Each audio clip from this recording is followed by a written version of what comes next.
ஆலோசனை இந்த விடுதலை புலிகள் ஏற்றிருந்தால் அல்லது இந்த விடுதலை புலிகளுக்கு ஆதரவாக இருந்தவர்கள் ஏற்றிருந்தால் அல்லது அதை கண்டித்து ஊடகங்கள் எழுதியிருந்தால் அவர்கள்தான் குற்றவாளிகள். நான் எத்தனை சந்தர்ப்பம் பாருங்க. ஒரு உதாரணம், 2004ஆம் ஆண்டு தேர்தல், ஜனாதிபதி தேர்தல். ஜனாதிபதி வந்தார். இப்பொழுது இந்த ஜனாதிபதி வந்தவர் 2005 வந்தார். என்ன மெஜாரிட்டி? 1.5 lakhs. அதாவது ஒரு வீதம். இந்த ஒரு வீதம் எப்படி அவருக்கு இல்லாத போச்சு? இந்த அவருக்கு வந்து என்றால் கோடிக்கணக்கில் பணத்தை கொடுத்து விடுதலை புலிகளை மக்களை ஓட் பண்ண வேண்டாம்னு செய்தார். நான் விடுதலை புலிகள் குற்றம் சொல்ல வரவில்லை.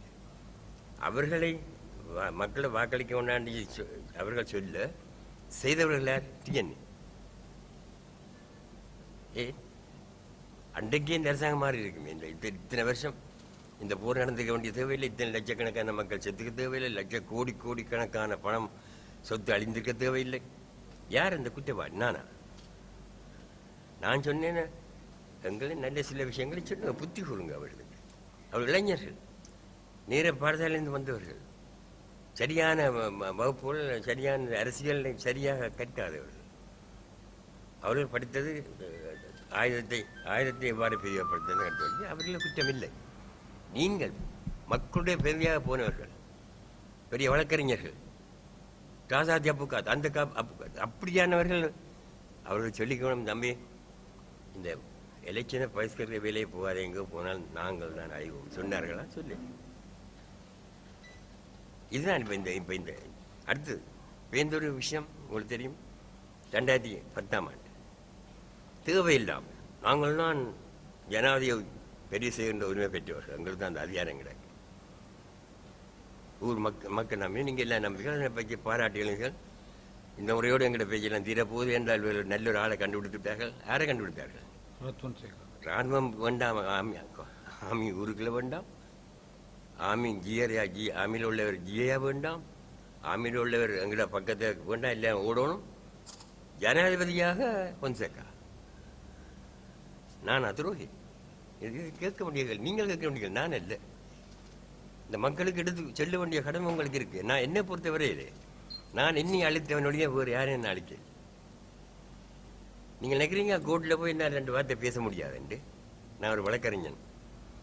இன்றைக்கு பாராளுமன்ற பதவியில் வந்தேனோ, இன்றைக்கு அந்த சமூக சேவை என்னுடைய பணியாற்றணும். அண்டையிலிருந்து நான் கோர்ட்டுக்கு போகவில்லை, ஒரு உறுதி எழுத இல்லை, சொந்த வீடு இல்லை, சொத்து சேர்க்கவில்லை. இது நான் செய்த குற்றம் என்றால் நான் தண்டிக்கப்பட வேண்டிய வந்தான். நட்பு இருக்கலாம். இப்போ உங்கள்ட்ட திருவண்ணாமலைக்கு போனால் சொல்லுவாங்க, ஐயோ அங்கே கடவுள் வந்து பிறந்திருக்கிறான்னு சொல்லுவாங்க. என்னால் என்ன சம்பூர் காணியை எடுத்து தந்துட்டாரான். சம்பூர் காணியை கொடுத்தது ராஜபக்சே மேல, சம்பந்தனம் மேல, சுமந்தனம் மேல, அந்த பெரிய மனுஷன் புதுக்க ஜிஏ வந்து என்ன கவர்னர் பிரசிடண்டாக வந்திருக்காரு, மைத்ரி. அவரையால் நிம்மதியாக செய்யப்படுங்க. பின்னப்படிக்கு மேலாளத்தோட போக பார்க்குற அது தோஷம் பிடிச்ச சிங்கள பதியோ எங்கள்கிட்ட ஐயா இருந்தால் இந்த காணியை கொடுத்துருப்பாரா ராஜபக்சேன் தான் போடுங்கடா ராஜபக்சேன்னு சொல்கிறது தான் இவர்கள் கூத்து போடு. நேற்று முந்தான மாலை மரியாதை மண்ணாங்கட்டி இங்கே எத்தனை வீடு இல்லாமல் சனம் இருக்குது. எத்தனை ஆயிரக்கணக்கான காணி பிடிக்க அரசாங்கம் இராணுவம் பிடிச்சி வச்சிருக்கு. சம்பூர் காணிதை மட்டும்தான் பிடிச்சாரு. அது சம்பந்தம் எம்பியா வரணும் உண்டாக்கா. நான் எம்பியா வரணும் உண்டாக்கா இருந்திருந்தால் 2004ஆம் ஆண்டு சம்பந்தம் சொல்கிறேன். எனக்கு 2003 சங்கரி நானும் இந்த விடுதலை புலியை ஏகப்பெரிய ஏற்கவில்லை. நானே சொல்லல, என்ன இளவுக்கு நீ சொல்கிற, என்ன அநியாயத்துக்கு நீ சொல்கிற, வை த ஹெல் ஐ சேயிங் தட்னு சொன்னேன். நான் சாம் நானும் சொல்லாட்ட யார் சொல்கிறேன்.